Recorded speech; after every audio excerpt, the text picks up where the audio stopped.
Our main story tonight concerns forced monkey labour on coconut plantations. It is real, by the way. Monkeys are apparently captured and raised to harvest coconuts. And you're probably thinking, oh, fuck.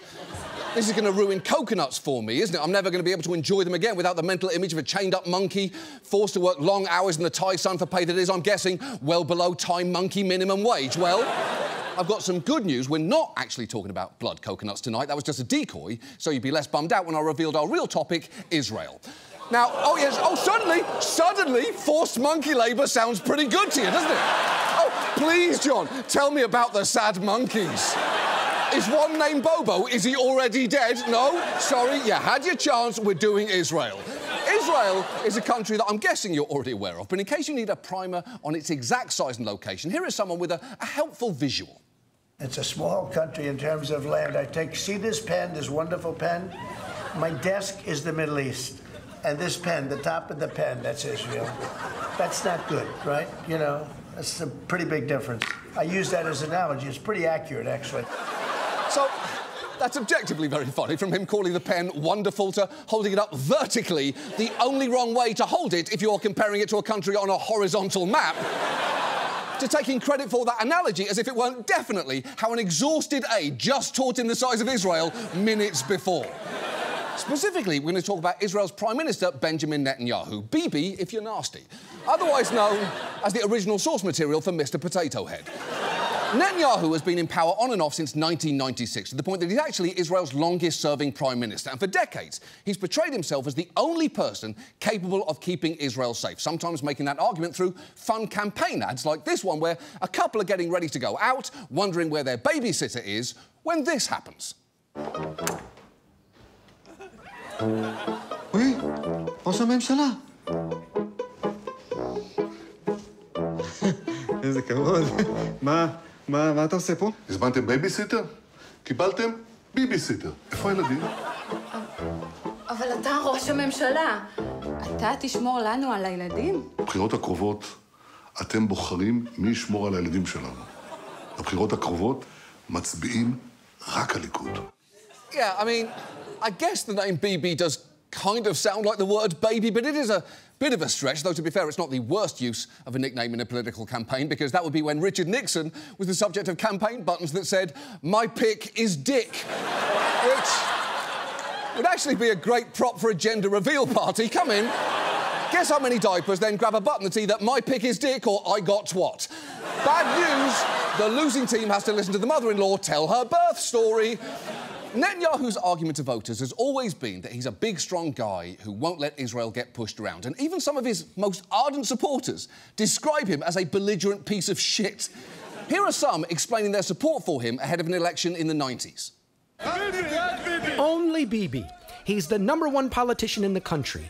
Bibi Netanyahu. He has a mouth that can wrap the whole country around his finger. We need a prime minister to stand up to the world, not a sucker. Someone who knows how to lie, too. We need a prime minister who's an asshole son of a bitch. Wow! That is pretty damning. What kind of person are you when even your biggest fans are going, "This guy's a fucking nightmare, it's a yes from me"? Also, stop interviewing that guy while he's still driving. No one wants a news alert that says 12-car pile-up on the highway. We were first on the scene because we kind of caused it. And in recent years, Netanyahu's pushed that whole notion of a strong offence to the absolute limits. Just this year, he's continued to preside over the longest and deadliest war in Israel's history. He's starved Gaza, bombed Iran, and carried out airstrikes in Qatar, Yemen, Syria, and Lebanon. It seems like someone gave him a rise and grind coffee mug, and he took it sociopathically literally. But it is worth knowing Netanyahu and his coalition are not currently that popular in Israel. Polls continue to show his coalition would lose the next election were it to be held today. And many of his fellow politicians don't seem big fans either, with Bibi's former ambassador to the US saying he's unable to distinguish between personal and political interests, and even this minister in his government calling him at one point a danger to the state of Israel, which is pretty direct from a political ally. In this country, the most damning thing a Republican's been brave enough to say publicly about Trump was Mitch McConnell suggesting we're living through a time with certain similarities to the 30s. And if you're thinking, wait, did he mean that thing or just that ankle hemlines are coming back in fashion? The answer's neither. He was apparently referring to the Smoot-Hawley tariff bill, which is definitely where all our heads went when he dropped the 1930s reference. But despite all that, Netanyahu always seems to find a way to hang on to power. He's been unseated as Prime Minister twice, only to come back each time. The point is, years from now, when people tell the story of Israel's brutality in Gaza, they'll need to talk about the history of Israel's founding mission, the complex politics of the Middle East, America's choice to give more military aid to Israel than any other country in history, and 1,000 other things. But they'll also need to tell the story of one Benjamin Netanyahu, a man so singularly focused on remaining in power, he's allied with the most extreme voices in his country. So given that, tonight, let's talk about Netanyahu. And let's start with some background. He grew up with a father who was a well-known proponent of an uncompromising form of Zionism called revisionist Zionism, which focused on the need for a military force strong enough to compel the Arabs to accept a Jewish state on their native land. Bibi actually spent some formative years in the US, attending high school in Philadelphia. In his mid-20s, his brother Yoni, a commander in the IDF, was killed while rescuing more than 100 Israelis who'd been taken hostage after a plane hijacking, and he was hailed as a national hero. And following that, Bibi, who was still living in the US and going by Ben Nitai, began to get more attention, and he got pretty good at arguing Israel's case. Here he is on a Boston-area TV show. Mr. Nitai, is the issue of self-determination the core of the conflict in the Middle East? No, I don't believe it is. The real core of the conflict is the unfortunate Arab refusal to accept the state of Israel. Yeah, that was a young Netanyahu defending Israel on Boston TV. That programme, by the way, Talking Sacks with Chip and Chowder. Over the years, the show's held some surprisingly nuanced debates on issues like the Mideast conflict, as well as exactly how many penises Derek Jeter could fit in his mouth. Now, after returning to Israel, Netanyahu got into international diplomacy, becoming ambassador to the UN, and ultimately moved into politics as chair of the right-wing Likud party, where he made his name campaigning against the historic Oslo Accords. They, famously, laid out a framework for Israel negotiating peace with the Palestinians. And Netanyahu, in particular, railed against the prime minister who signed those accords on Israel's behalf, Yitzhak Rabin. Bibi went scorched earth, even speaking at an infamous rally where the crowd burned images of Rabin in a Nazi uniform and chanted for his death. Just a month later, he was assassinated by a far-right extremist, and many blamed Netanyahu for stoking the anger that led to that assassination, including Rabin's widow. To what extent do you blame Mr. Netanyahu and the Likud for what has happened? I do blame them. The rally in Kikar Zion in Jerusalem that showed him in the uniform of a Nazi. So Mr. Bibi Netanyahu, now we can say from here to eternity that he didn't support it and didn't agree with it, but he was there, and he didn't stop it. Right. Now, Netanyahu denies inciting political violence, and in his defence, it's not like he was filmed leading a mock funeral procession before Rabin's death with a coffin labelled "Rabin kills Zionism" in Hebrew, except, of course, he was very much filmed doing exactly that. There is Netanyahu right in front of one of the bluntest and most unfortunate metaphors imaginable. Honestly, the only way that could get any more on the nose is if he'd held a sign reading plausible deniability and burned that too. Now, in the wake of Rabin's assassination, many thought Netanyahu was politically finished, but the next year, a series of Hamas suicide bombings seemed to turn the public mood towards his case that pursuing peace was pointless. And Netanyahu was elected Prime Minister for the first time in 1996. It's a position that he served in, on and off, for 17 of the last 30 years. And a key claim he's repeatedly made is boasting that he can bring the US along with whatever he does. Here he is in 2001, during a period out of power, talking to settlers in the West Bank and explaining that if back in charge, he'd be able to aggressively support them and convince America to back him. The world won't say anything. The world will say that we are protecting. Aren't you afraid of the world, Bibi? Especially today with America. I know what America is. America is something that can be easily pushed to the right direction. Wow. America can be easily pushed. Even if that is true, it's insulting to hear out loud. If I heard someone on my staff say, "I know how to get John to do exactly what you want. He's so horny for horses, just show him this picture and he'll forget the next 3 things you say," I'd be 1, furious, 2, intensely curious to see that picture, and I can't remember what the 3rd thing is. Just show me that fucking photo right now.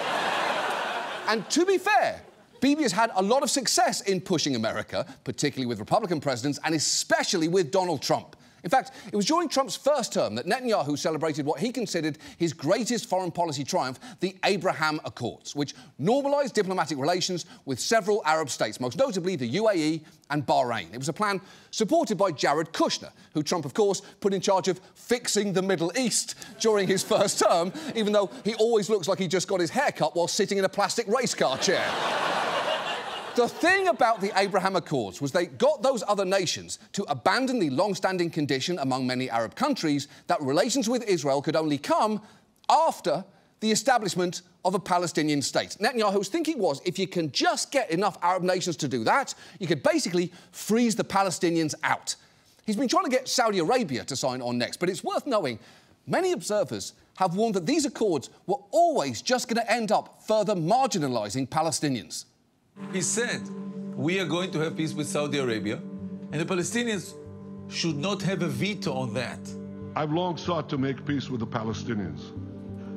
But I also believed that we must not give the Palestinians a veto over new peace treaties with Arab states. Which is, in a different language, from my point of view, the Palestinians can off. Sorry, but excuse my French. I'm sorry, but I will not excuse your French. The only person allowed to say fuck while discussing diplomatic complexities on TV is me, because if I lose that, I'm little more than a streamer explaining the news so that a dead-eyed 14-year-old can swipe past me without noticing that, unlike most streamers, I'm in a very expensive room. But second, yeah, of course it was a fuck you to the Palestinians. That shouldn't be surprising. Everything Netanyahu does has that as a side effect. If he could pour a bowl of cereal in a way that makes conditions in Gaza meaningfully worse, he would do that. And don't think that he doesn't have Israel's top geopolitical cereal scientists working on how to make that dream come true.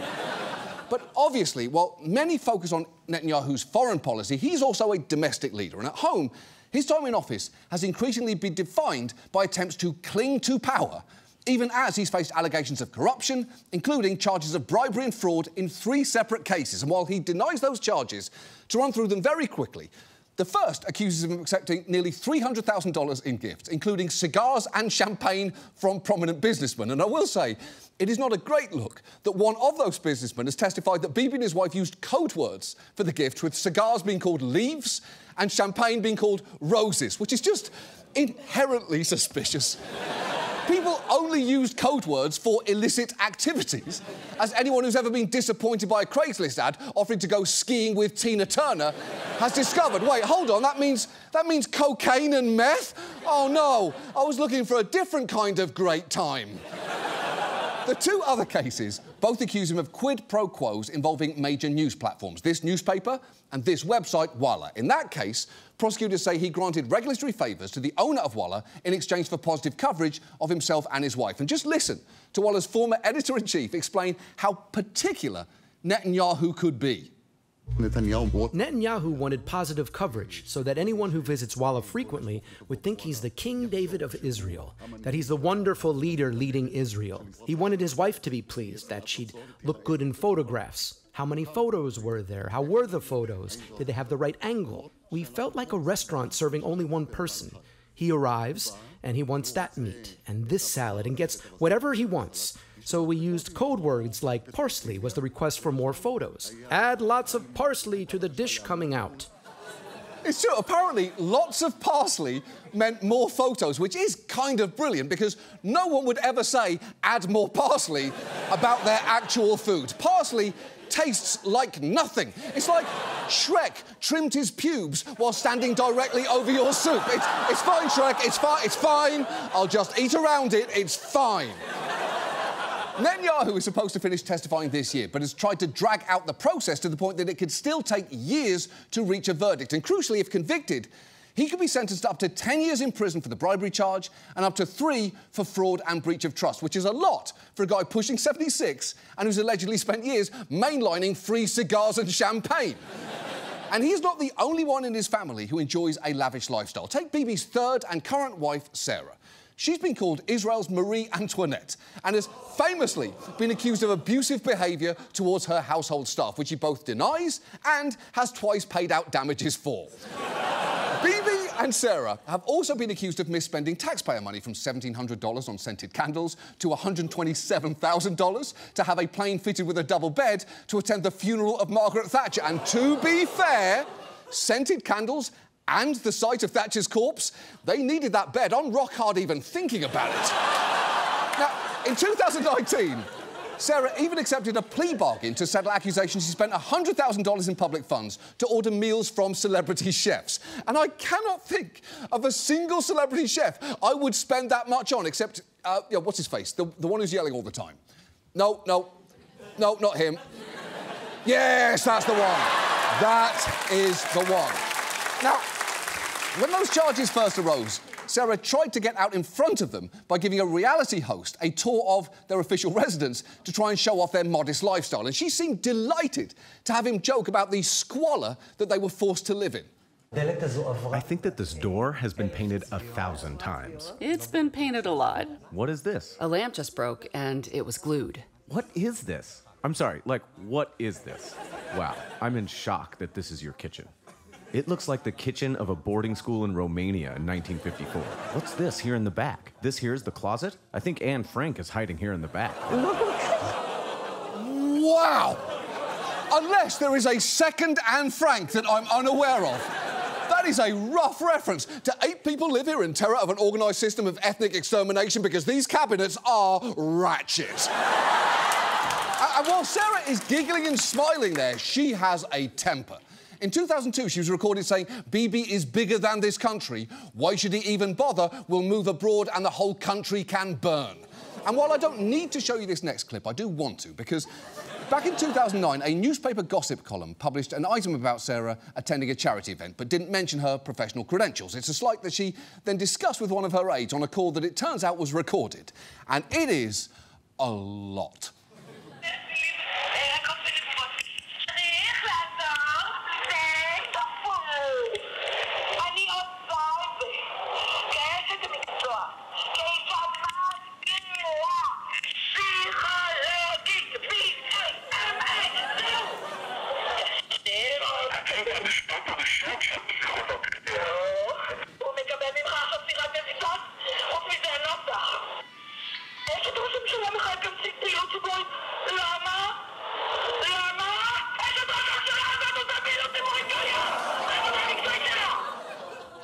Oh my God! That is just an iconic meltdown. If that happened today, we'd have been buried under 8 solid months of TikToks using the sound psychologist, B-A-M-A. That should be put on the diva Mount Rushmore of lashing out, alongside Reese Witherspoon's "You're About to Find Out Who I Am," Will Smith's "Slap," and Christian Bale's "Oh, good for you." And I don't say that lightly. Now, the drumbeat of scandals surrounding Netanyahu and his reactions to them led more centrist parties in Israel to decide they wouldn't form a coalition with him, forcing him to drift to the right. So, when he returned as Prime Minister in 2022, it was by relying heavily on 2 constituencies even further to the right than he is, the ultra-Orthodox religious parties and the far-right ultra-nationalists. And they are extreme, because his inner circle now includes people like Itamar Ben-Gvir, a man once labelled the David Duke of Israel, a nickname I'm pretty sure would make the actual David Duke's head explode. It's like calling someone the J.K. Rowling of trans people. How does that work exactly? Netanyahu has made Ben-Gvir National Security Minister, and he is a hardline believer in the settler movement, which, as we've discussed on the show before, aims to establish enough settlements in the occupied West Bank to essentially annex the territory, despite most of the world and international law recognising those settlements as illegal. Ben-Gvir's history of extremism goes way back, though. On his first date with his future wife, they visited the grave of an extremist settler who in 1994 gunned down 29 Muslim worshippers, which doesn't just reflect badly on him, it reflects badly on his wife too. Because that should have raised a lot of questions, none of them being, do you want to go on a second date? And here's Ben-Gvir, shortly before Rabin's assassination, bragging about having gotten close enough to Rabin's car to steal his hood ornament. You managed to remove the emblem from Rabin's car. An emblem is a symbol, and this symbol shows that just like we can get to Rabin's car, we can get to Rabin. That is chilling. And for what it's worth, I'm not even sure Rabin would have got that message, because when he noticed his hood ornament was gone, I'm guessing he thought, oh shit, some arsehole stole the little Cadillac thing from my hood, and not, uh-oh, I shouldn't have signed the Oslo Accords. I better unsign it before they come back for my hubcaps. Since then, Ben-Gvir has been convicted on at least 8 charges, including supporting a terrorist organisation and incitement to racism. In fact, as recently as 3 years ago, Netanyahu refused to share a stage with him or even be seen with him in photographs, once saying he was not fit to be a member of his government. But now, of course, he very much is. Then there's Bezalel Smotrich, Netanyahu's finance minister. Smotrich once called himself a proud homophobe and helped organise an anti-gay beast parade, as if the phrase beast parade didn't already sound like the most out and proud thing on earth. It sounds like a brand of poppers that's been recalled. It sounds like a Fire Island party where the only dress code is edible. It sounds like a bar in WeHo where a lost tourist from Iowa just woke up to the rest of his life. Smotrich is a willful provocateur, often saying things like this on the floor of the Knesset. Thank you, Chairman. My fellow members of Knesset, I want to stand here and say unequivocally, there is no such thing as the Palestinian people, period. There is none. There was none, period. Yeah, pretty offensive, and while he's clearly saying that to get a reaction there, the phrase, there's no such thing as the Palestinian people, also sounds like something that Smotrich says to help himself climax. This man is an unapologetic extremist.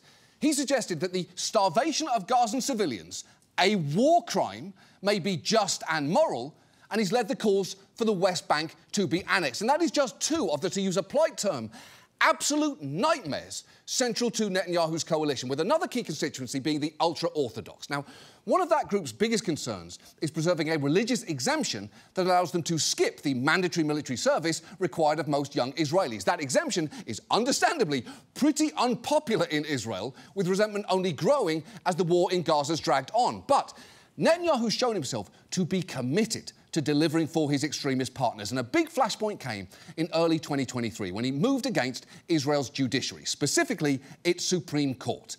That is something that the far right has wanted for a bunch of reasons. The ultra-Orthodox were furious that the court had ruled against their military exemption, and the settlements crowd saw it as an obstacle to expansion in the West Bank. So Netanyahu, who, remember, was facing corruption charges, so had his own reasons to undermine the court, pushed for a judicial reform bill that would substantially reduce its oversight of government. And that move did not go down well with much of the Israeli public. All day, protesters gathered in Jerusalem and other Israeli cities. They say it's not just that the proposed legislation would reduce judicial checks and balances on the government, but it would also rob Israel of its identity as a democracy. Maybe the most surreal protest was by Navy SEALs, reservist frogmen, who, like other members of the Israeli military, believe that the government's plans are undemocratic. Yeah, people were so mad, they protested underwater. And you know things are getting bad when the protests start to stretch all the way to Bikini fucking Bottom.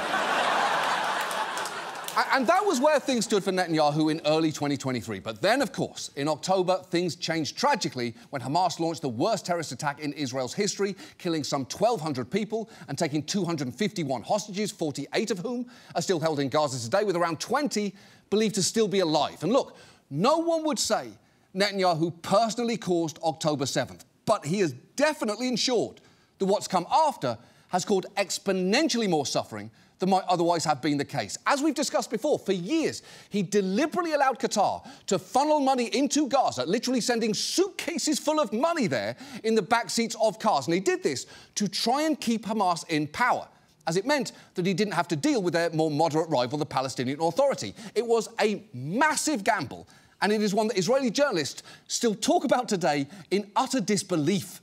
This money was spent on digging tunnels and buying rockets and producing weapons, now killing Israelis. While Netanyahu was telling us that he was our great protector, he was actually contributing, not directly, to building Hamas and making it a regional power.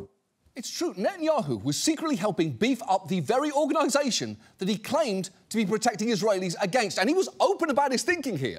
He once told a prominent Israeli journalist that a strong Hamas was actually a good thing, as it meant a divided Palestinian government, which would lessen the pressure on him to negotiate toward a Palestinian state. And sure, if something's a threat, why not make it more dangerous? It's like the classic advice. If you're ever threatened by a bear, give the bear a gun as part of a long-term strategy to make negotiation with that bear less diplomatically feasible. What is the worst that could happen? But that's not the only way in which Netanyahu underestimated Hamas's threat. He also reportedly blew off a warning from Israel's internal security chief that the country faced a challenge at its doorstep with Hamas, which Netanyahu dismissed, arguing that Hamas had been deterred. And that is a statement that has frankly aged worse than when Ellen had shirts that said, "Be kind to one another," or when Eric Adams gave Sean Combs the key to New York City in 2023, or when Colbert Show released this interview on YouTube and titled it, "Army Hammer ate NYC street meat and lives to eat another day." And now, Israel is embroiled in a war which, according to Human Rights Watch, Amnesty, scores of experts and an independent commission at the UN, constitutes a genocide. In fact, last year, the ICC issued arrest warrants for Netanyahu and others, charging them with war crimes. But of course, his supporters didn't quite see it that way. This doesn't really have any validity. Netanyahu and the Israeli Defense Force are doing their very, very, very best for the state of Israel. And I'm sorry that the Hague and the International Court cannot appreciate that. OK. A pretty good sign that you're not in the right is if you find yourself saying, "I'm sorry that the Hague and the International Court cannot appreciate that," no matter what comes before it. If she had said, "The Roses" is a witty exploration of the trials of modern marriage, and I'm sorry the Hague and the International Court cannot appreciate that, it would be fair to wonder, what the fuck was in that movie? And responses like that are especially wild once you learn the extent to which Netanyahu has been personally responsible for keeping this war going.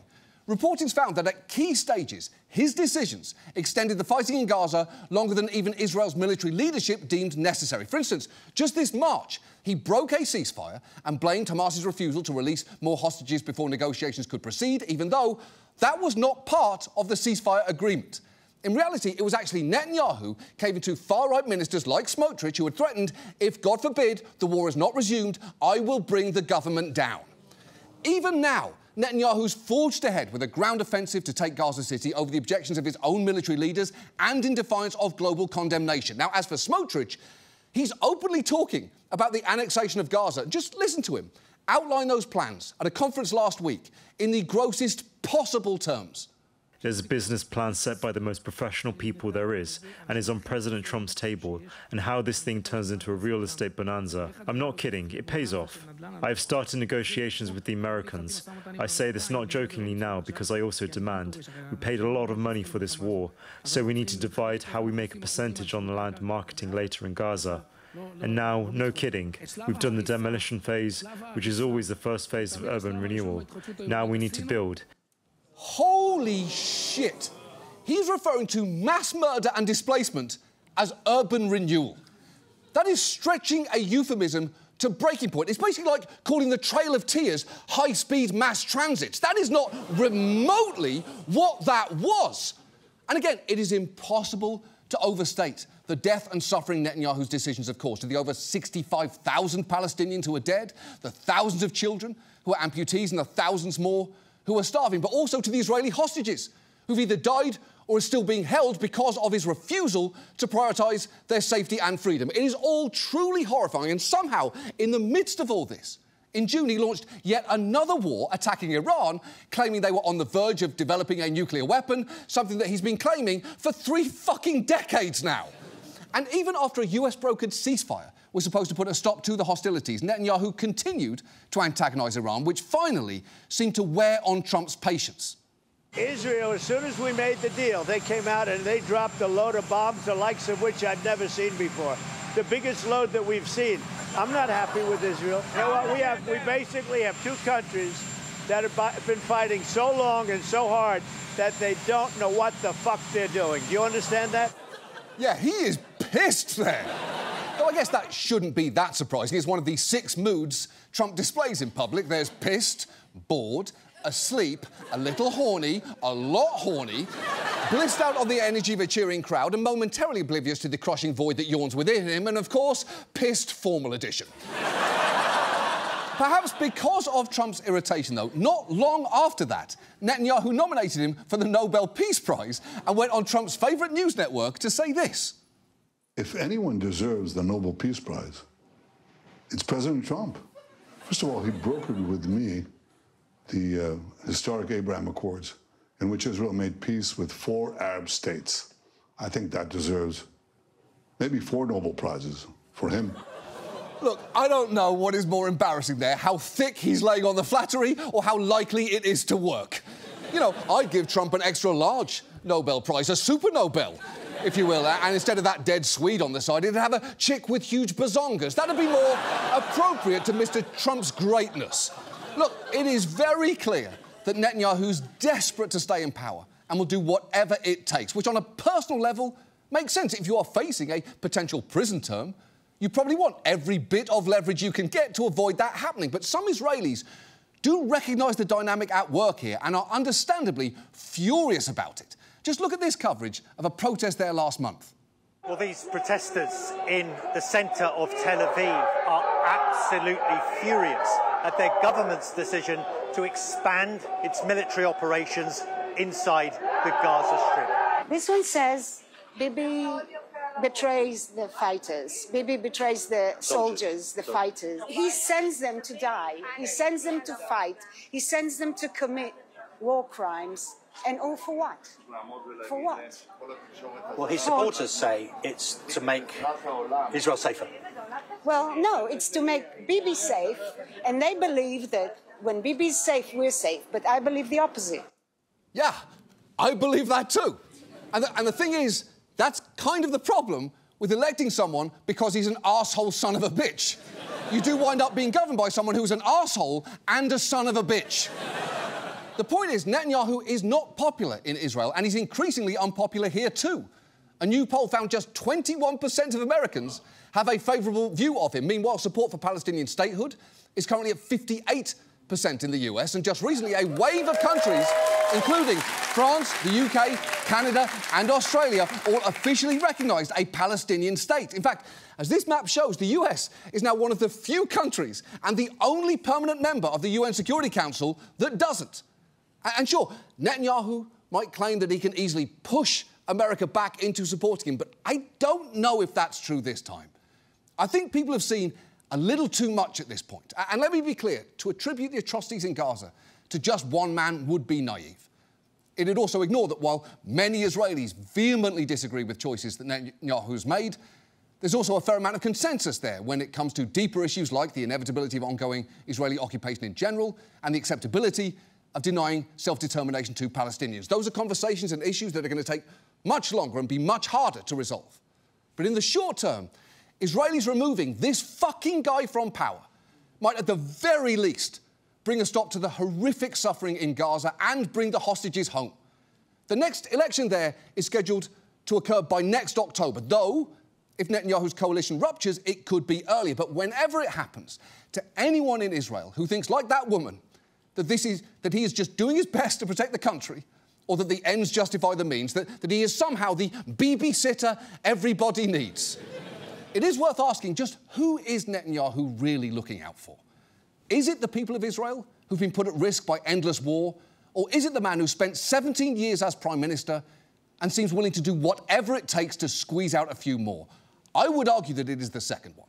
And I, for one, am looking forward to the day that Netanyahu is politically done. Because if and when that day finally comes, it truly will be time to break out in words that I'm pretty sure Netanyahu would understand. The roses and the fucking leaves.